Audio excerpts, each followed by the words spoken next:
good morning sa inyo. Sa araw pong ito, pupunta po kami ng DB Mart. Another grocery po tayo. DB Mart naman po tayo ngayon. Yan po. Kasama ko po uli yung aking dalawang apo, si Pauline at si Kalay. Yan po, pagbiyahe na po kami. Palabas po ng New Lancaster, Cavite City.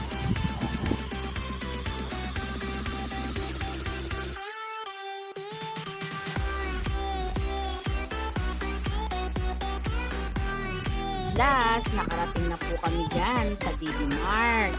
Diretso po kami sa may grocery. Ang kaso po, sarado po ang DB Mart ng grocery nila. Kaya wala ho kaming choice kundi ang lumipat ng Pure Gold Junior. Lakad lang din naman po, malapit lang din naman po siya. Yan po, naglalakad na po kami. Mainit nga lang po. Talagang ganon, mainit po eh. Ito na po, papasok na po kami ng Pure Gold.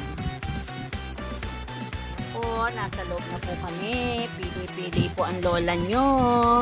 Lola Mayet nyo. Kasama ang aking dalawang alalay uli. Si Pauline at si Kalay.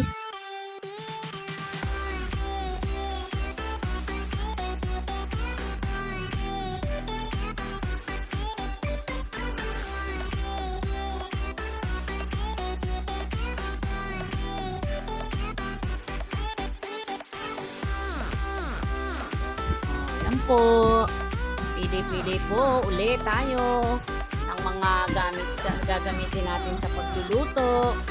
Ayan, ang aking apong si Kalay. Ayan po.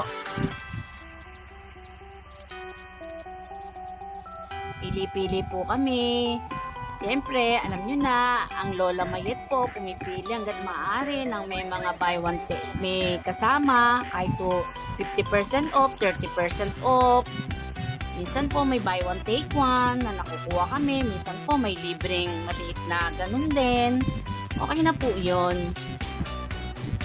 Yan po, pili-pili po ulit. Ang inyong lola. Yan, pili-pili. At ang dalawa po aking kasama na naman, pili-pili rin po sila ng kanilang mga gusto. Dahil alam niyo na po, pasukan na. Kailangan din po nila ng may babaunin sa school. Yan. Pili, si Lola. Ganyan po talaga si Lola Mayet nyo. Matagal pong pumili. Yan, namimili ng ayan, ang aming kuya, ang aming tagabayad. Hi, Kalay! Hi, Kuya! Hi, Pauline! Yan, sakapin na po kami. Mimili ang lola ng mas mura-mura. Hi, Pauline! Ulit po ng aking mga alalay.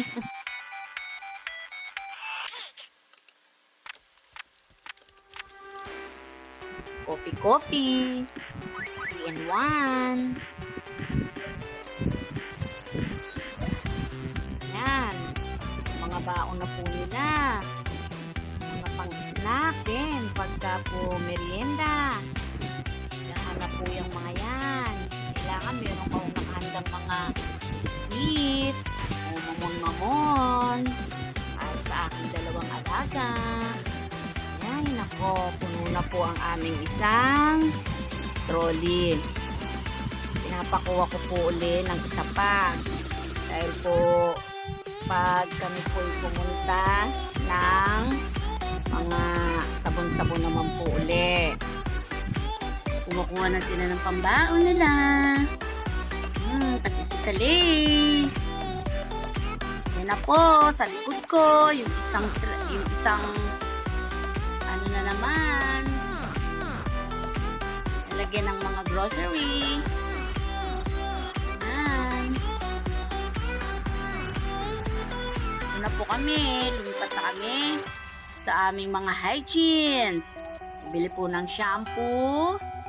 Bibili po ng lotion, sabon, panlaba, pabango ng softener ng damit, violet na sunrocks, at puting sunrocks po. Ayan. Busy po kami. At po si Kuling, busy rin. Ayan.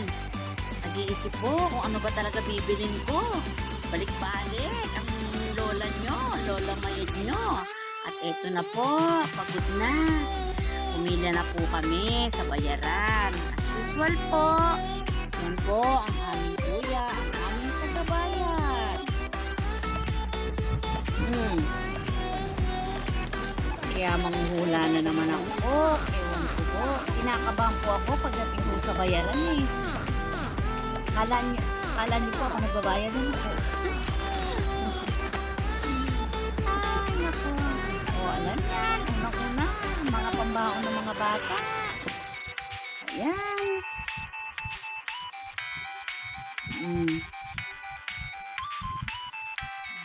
Waiting. Yan na po. Reveal ng aming binayaran.